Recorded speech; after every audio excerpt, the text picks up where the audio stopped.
Welcome back this morning. The gloves are off with a short 6 weeks before Australia heads to the polls. Short? I'm not sure. The latest news poll shows Scott Morrison pulling ahead as preferred PM, interestingly, as the rivals go to battle in the first week of the election campaign. Might need to update those photos too. Let's get today's take on this with 9 Honey's Shelley Horton and head of editorial at Flash, James Law.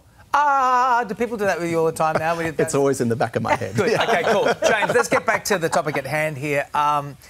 This news poll's come out. As we say, this is going to tighten up. SJ was remarking this morning to me, and it's going to get. We're going to see this flip and flop, depending on which poll you look at, the whole 6 weeks. How do you think that the Prime Minister's feeling this morning? Look, I reckon he's going to be energised. He's a confident campaigner, and I thought that his pitch to the voters yesterday was pretty confident.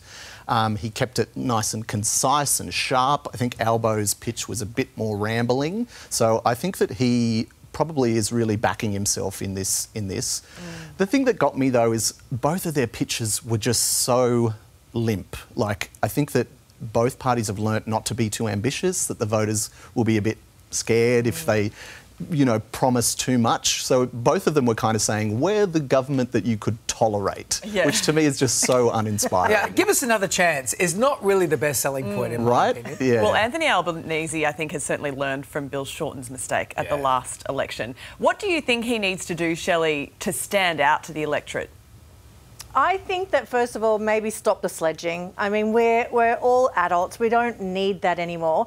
But I think what would convince people is back up what his claims are. So tell us, yes, he is keen for better healthcare and for childcare rebates, but I want to know, how is that going to be put in place without incredible tax increases? So I think if he can explain the policies and how they'll be funded and how he can promise all of that and say there won't be tax increases, then I think that he's got a fair shot.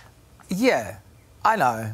But I just get so tired of that, like, sort of narrative about, like, whenever we do something social that might be good for people, we always go, well, how are you going to pay for that? But if it's defence, we, like, don't ask questions. We're keeping you safe. And I find this whole narrative really fatiguing because it feels like... I don't know that that's necessarily always the case. It People does ask feel like questions that. of costing. Well, what's happened now, we've got the biggest debt we've ever had, James, and that's what we're looking at now, and no one questions that. Well, it's a strange state of affairs where the government is saying we're the best at economic management, given where the budget is. You know, it's actually a wild state of affairs where you know we're in this much debt, but the government is campaigning on its economic record. Yeah, but I also think you've got to be able to say that it's okay to have this debt when we went through a pandemic. Like, this is completely reasonable because I was one of the people putting my hand up for JobKeeper. So you've got to take the good with the bad. What I think people are desperate to know is how we're going to rein that debt back in going forward so we don't leave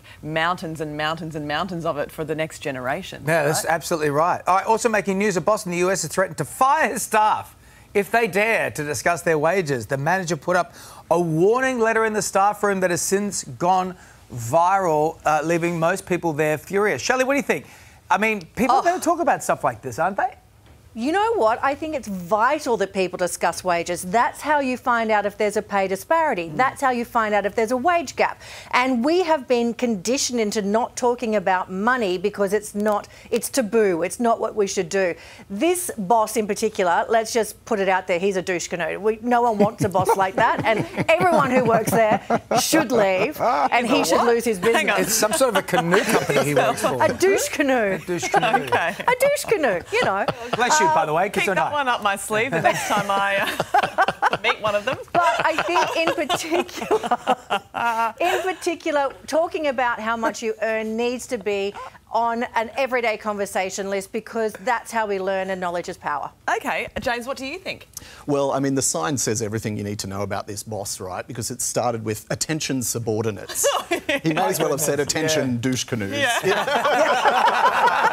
So, you know, clearly this boss has no respect for his workers whatsoever. You know, he threatened to fire them all if they get caught discussing their pay.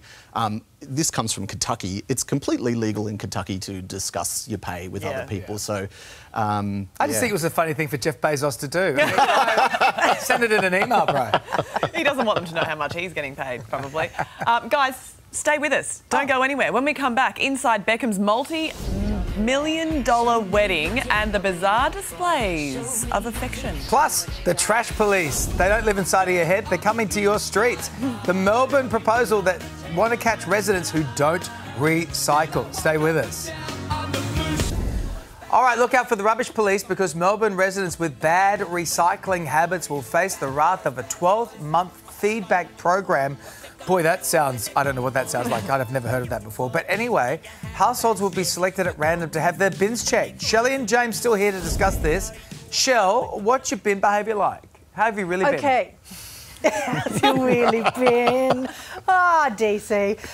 I got to tell you that we nickname where we live on the Gold Coast as Pleasantville, and everyone is very, very good with their recycling bins and their rubbish bins out perfectly on the street. When I lived in an apartment in Sydney, you can be a little bit more lax because it's kind of like you spread the blame elsewhere. So I think that it'd be good to do this testing with apartment buildings more than with homes. That might catch a few more people out. Okay, well, James, what do you think about this? How do you feel about a 12-month feedback program on your bin habits? What is that? Give me a break. It sounds like the empathy training at Parliament House. Which is non-existent. Well, you know, and it also feels a bit to me, so they're going to leave notes for people who don't recycle properly, which to me feels like that passive-aggressive note in every office. You know, the wash-up fairy does not exist, do it yourself. Like, feels like that to me. But I don't know, like Shelley's saying, Aussies are good recyclers. Don't shame us. We're really good at it.